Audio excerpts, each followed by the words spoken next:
For question one, I noticed that the play introduced three separate character groups and then eventually made them interact in different ways. This could be shown when Puck accidentally makes Lysander fall in love with Helena, and when Titania falls in love with Bottom, who had a donkey head at the time, due to Puck. I also found it interesting that the play was not a tragedy. All the Shakespeare plays I have read in the past were all tragedies, and it was refreshing to read a more comical play with a happy ending for all of the characters involved.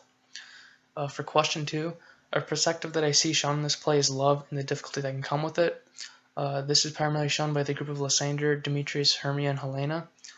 Helena still loves Demetrius but cannot get him to love her back. The fairies attempt to fix the situation by using the love potion on Demetrius, but end up using it on Lysander instead. This causes Lysander to fall in love with Helena. Demetrius also ends up falling in love with Helena as the fairies perform their magic on him. The situation continues on, but the point is that the situation is confusing and uncomfortable until it is eventually resolved. Another perspective I see mentioned is the differences between social classes and how different classes perceive each other. This can be shown in how the craftsmen view the upper class. The view of upper class women causes them to alter the play to avoid them being punished. For question three, a thing that I was confused about in the world of the play was the symbolism of the love potion. After doing a bit of research, I found that the potion is a symbol of how fickle and powerful love can be. This helps me to understand the group of young lovers more, as the potion created the uncomfortable situation that all the young lovers had to go through in the glade.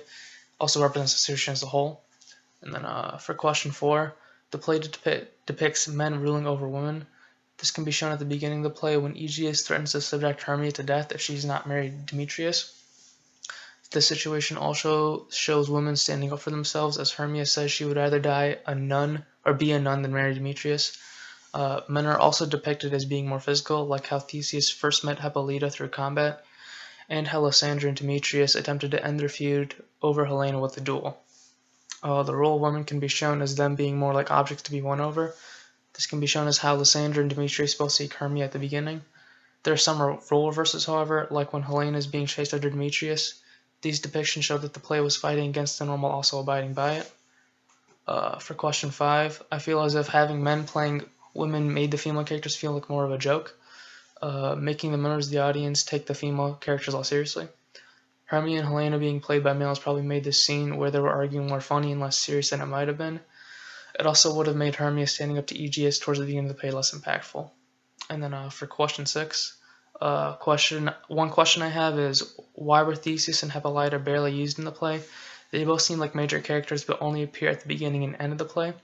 And my other question is the world of the play supposed to be a combination of Greek mythology and folklore, because there are elements from both Greek mythology and folklore in the play?